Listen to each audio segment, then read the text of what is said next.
um editor? O que que faz um editor de livro infantil? Bom, eu tô aprendendo, então eu chamei a Dani Padilha, que é editora na Editora Jujuba, para nos explicar o que que acontece com um livro quando ele chega aqui para ela e como que funciona todo o processo até ele chegar nas nossas mãozinhas, nas mãozinhas das crianças lá em casa.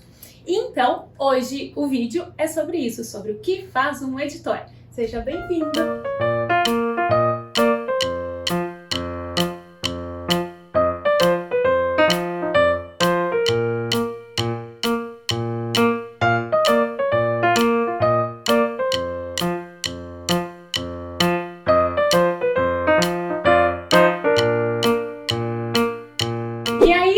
Tudo bem?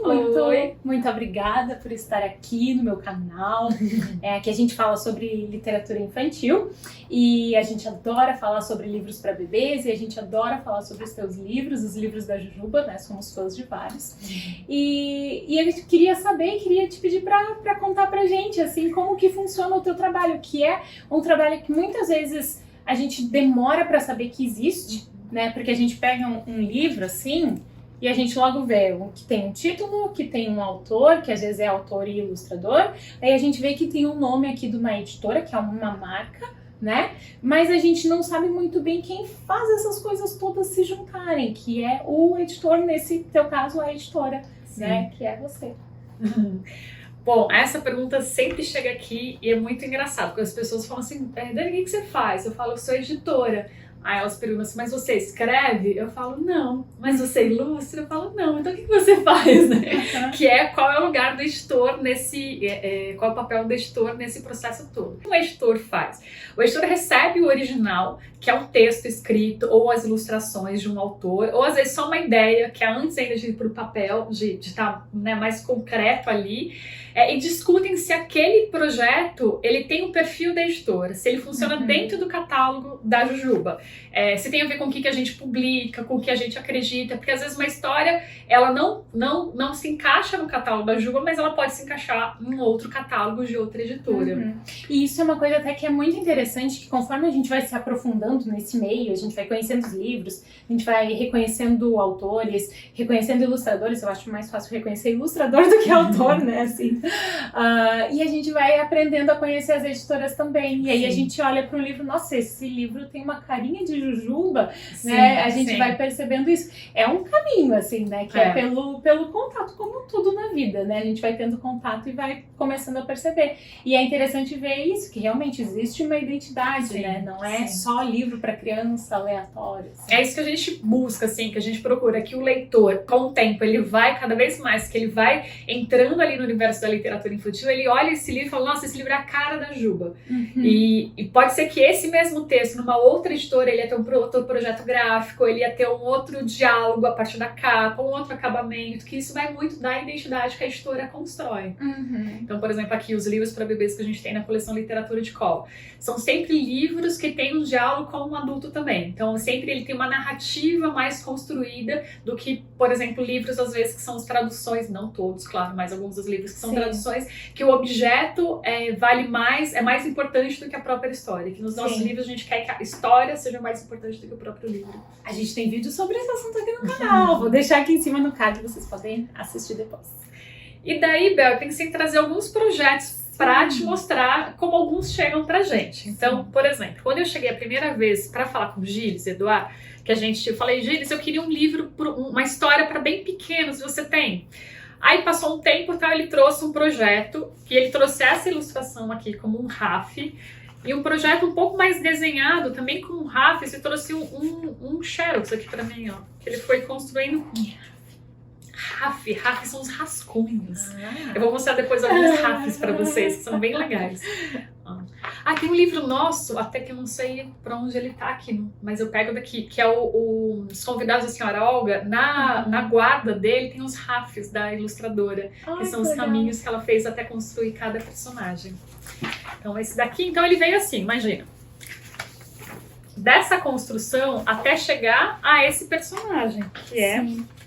Isso é outra coisa que assim, a gente não eu imagino que muitas pessoas que assistam não fazem ideia, né, de como que existe essa construção do personagem. Isso é todo um outro estudo. Sim. É o trabalho da ilustração, dessa construção e também da escrita, né? Sim. Porque tem que ter ali uma personalidade, cada personagem. Isso é muito interessante. Sim, e a quantidade, muitas vezes as pessoas entendem que escrever ou fazer livros para crianças, né, literatura infantil, que ela é mais fácil, né, que ela é mais rápida, porque é um texto menor e com algumas ilustrações.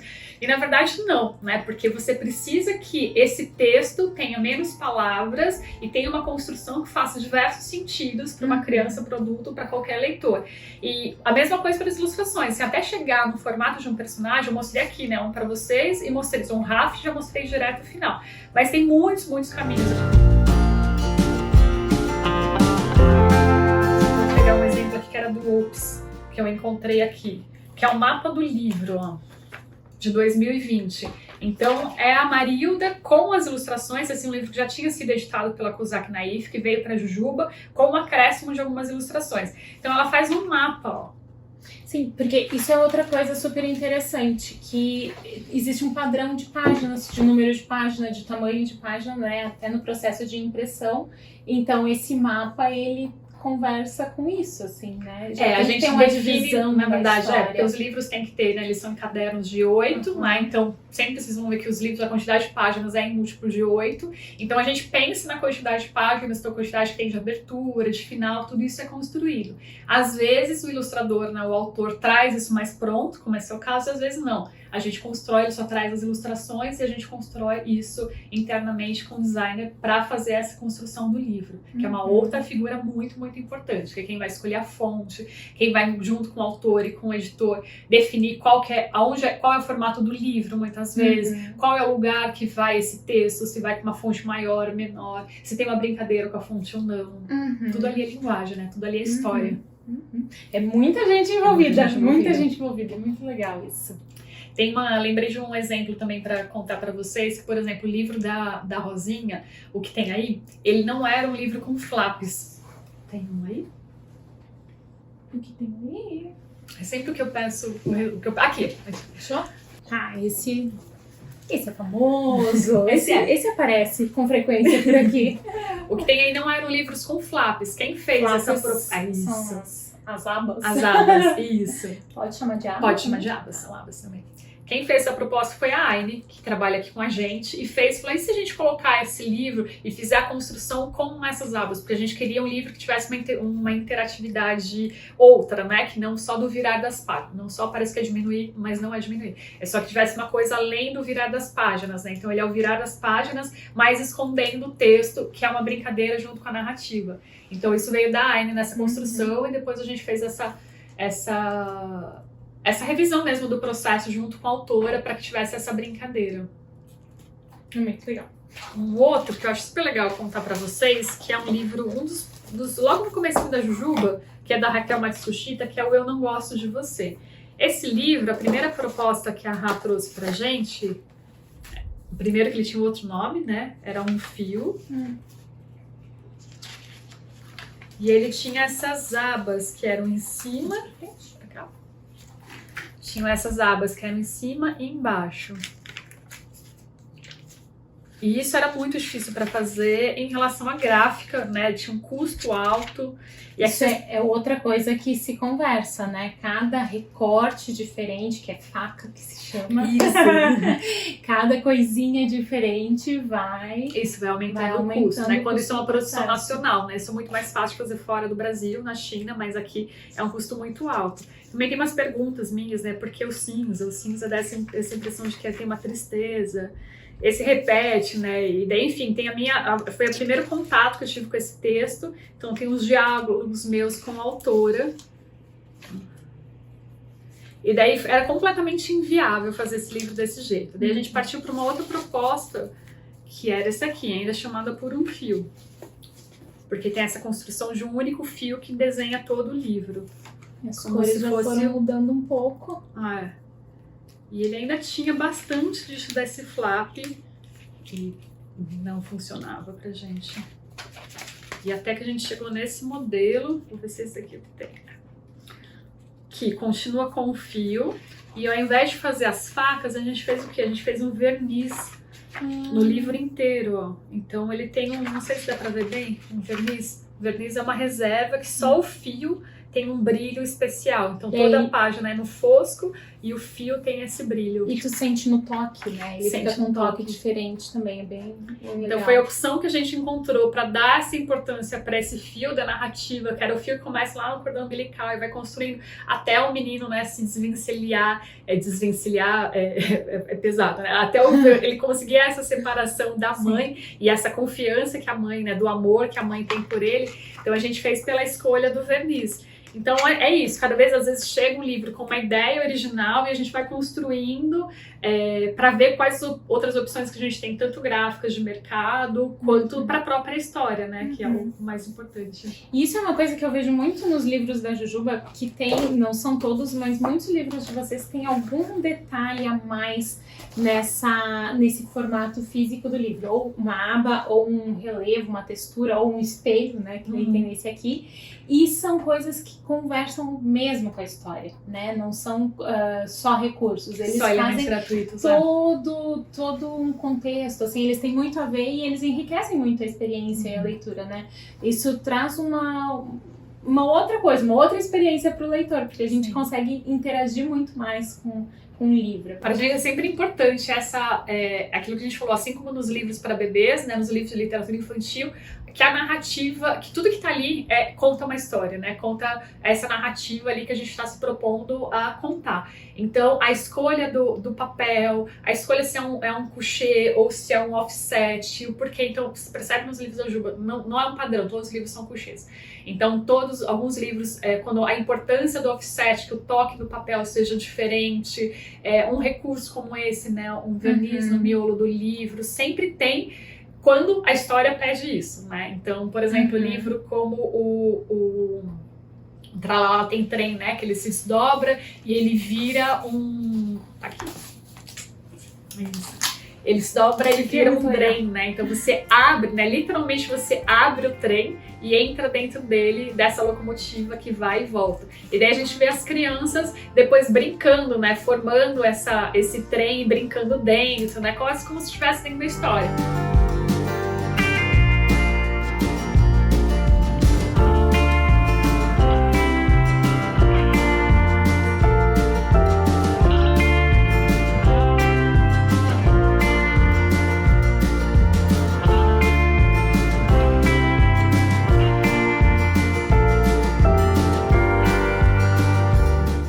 Xodó esse livro.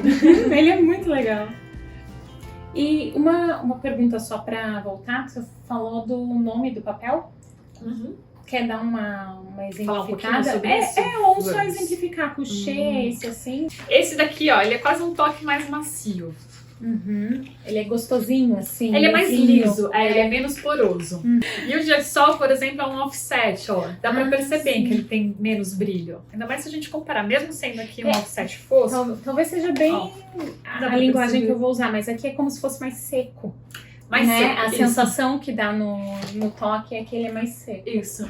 Que tem a ver, por exemplo, com a história que a gente quer contar. Então, por exemplo, aqui, né, a gente queria uma história mais árida mesmo. Então, além desse acabamento aqui, que é mais seco, que não tem esse acabamento fechado, né, que você vê ali quase a árvore, né, da onde a gente quer contar, a impressão fica diferente nesse papel.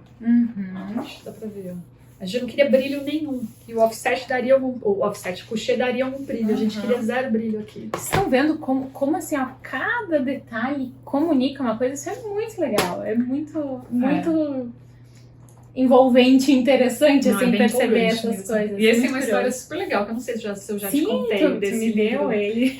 A gente imprimia aqui em São Paulo, só tinha uma gráfica que fazia esse tipo de acabamento. E era um custo muito, muito, muito alto. E no final ele ainda tem essa aba também, né? Quando são as famílias se reúnem. Então a gente tinha desistido de fazer esse acabamento aqui. E a gente ia fazer uma capa dura, né? Que já era legal, mas era uma capa dura. E daí saiu um livro da Letria, que eu acho que chama... Não vou lembrar o nome do livro, mas é um livro maravilhoso. Depois a gente fala o nome. Se lembrar, a gente coloca na edição. E daí ele tinha esse acabamento, e daí eu falei, gente, se a letria fez em algum lugar, ela conseguiu um custo e eu preciso saber onde foi feito.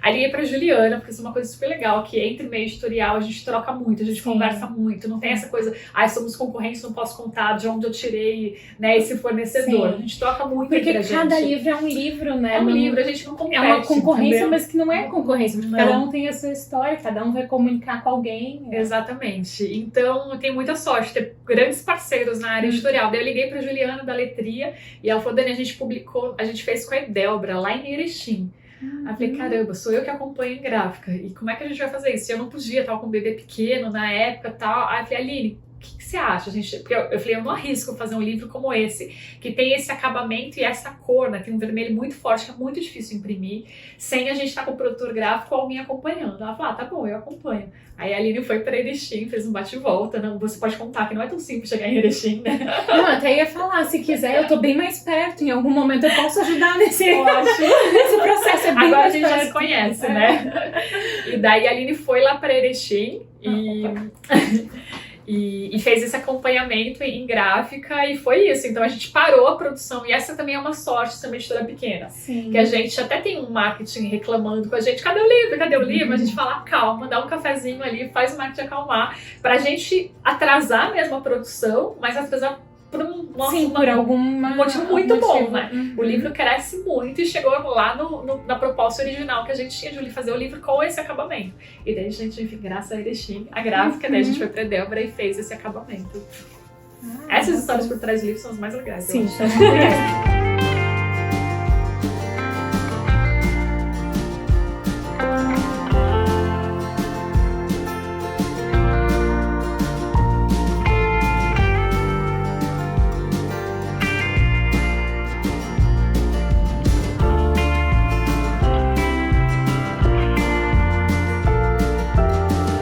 Dani, eu adoro vir aqui e ouvir essas conversas e esses bastidores, porque isso muda completamente a nossa percepção sobre os livros, né? E acho que isso é muito legal de ter esse espaço de contar, porque é muito diferente de simplesmente pegar o livro na mão, né? Tu saber um pouquinho e entender, isso aqui faz sentido, nossa, e foi uma função para fazer isso acontecer. Sim. E a primeira vez que eu vim aqui na casinha da Jujuba foi muito emocionante, assim, muito legal para mim, porque foi a primeira vez que eu vi um livro que ainda não estava ainda não estava ali fechado, né? Eu via as imagens dele, vi o texto, acho que eu tinha acabado de sair de uma reunião com a autora, então estava fervilhando, e esse livro já nasceu, este livro é esse aqui, né? O Tem Alguém em Casa, e eu queria pedir para te contar um pouquinho sobre a história dele pra gente. Ele foi lançamento exclusivo para quem faz parte do Clubinho Literatura de Colo, né? Que é o clubinho especializado em literatura para bebês. E é muito fofo. Assim. Pode nos mostrar, por favor. Bom, esse sempre o último livro é o mais queridinho, então esse é o queridinho da vez.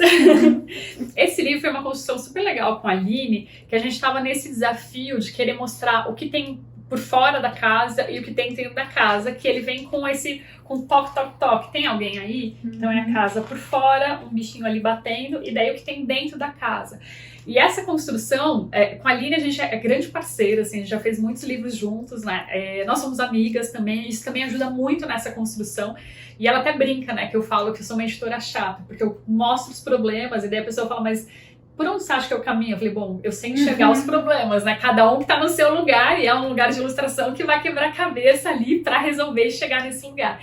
E aqui, nesse livro específico, a gente não tem nenhum recurso, né? Não tem nenhuma aba, um recurso extra, né? Nenhuma aba, que é o próprio livro e o próprio virar de páginas que faz essa função de ver o que dentro, de abrir as portas, né? Então isso é uma coisa que eu acho super legal comentar também, que assim como a gente também busca recursos externos do livro, né? A gente também trabalha com o livro só para buscar dentro do livro, dentro do virar de páginas, como contar essa história.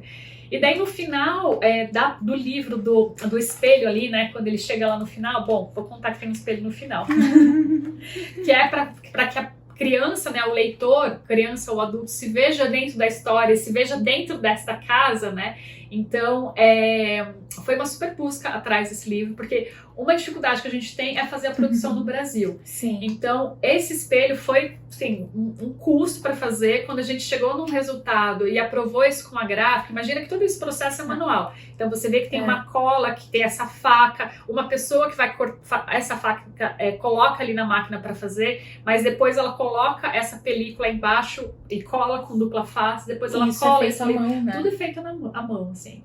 Aqui, aliás, uma coisa legal de falar que as bordas redondadas também são meio manual e meio... Porque a pessoa baixa no canto para arredondar e depois põe cada canto na máquina manualmente. Então, olha o processo, né, de fazer 5.000 livros, né, canto a canto.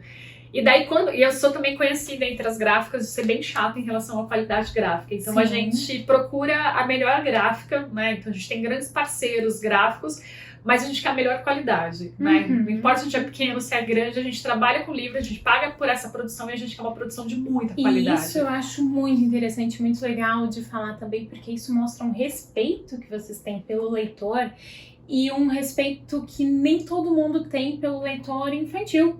Porque, né, pensa assim, a gente se preocupa muito no mundo adulto em o que um outro adulto vai pensar, o que um outro adulto vai, e qual vai ser a experiência dele.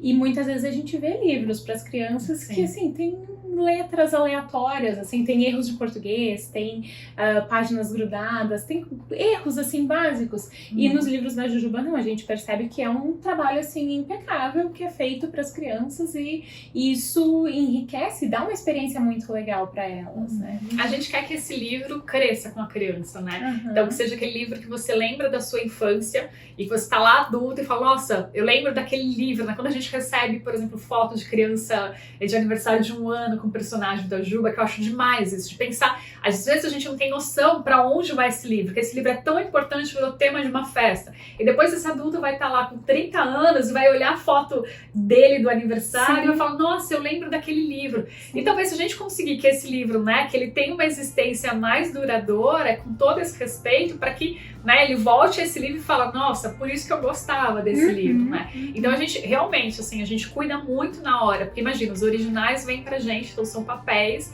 a gente cuida muito desses, de como fotografar, como escanear, como tratar essas imagens, como essas imagens vão pra gráfica, faz prova de cor de tudo, faz acompanhamento em máquina, e se não tá bom, do jeito que a gente aprovou, a gente devolve muito livro aqui. Esse livro, por conta desse espelho, a gente devolveu 3 vezes.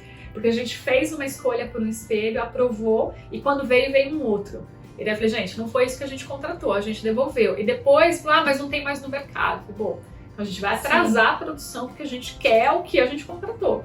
E daí veio de novo errado, foram 3 vezes, 3 idas e vindas, assim. E isso é ruim para todo mundo, é ruim para gráfica, é ruim para mim, mas a gente tem certeza que o livro chegou. Eu sempre brinco que livro não é revista, né? Não desmerecendo revista, mas revista daqui um mês tem outra, né? Então você troca, você pode guardar lá porque você é colecionador, mas enfim, ela tem esse processo de ser passageiro. O livro não, né? Livro a gente quer que seja um livro para a vida toda. Né? Então, livro vira herança, né? Livro vira herança, exatamente. De geração para geração. Gostei disso, assim. livro vira herança, é ótimo. É isso.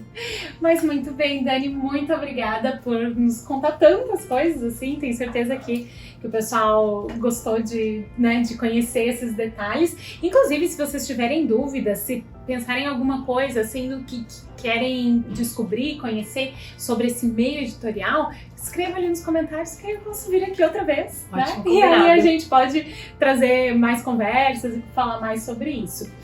E aqui embaixo também na descrição do vídeo vocês vão encontrar o link para o site da Jujuba e um cupom de desconto para vocês terem desconto nas compras direto pelo site, certo?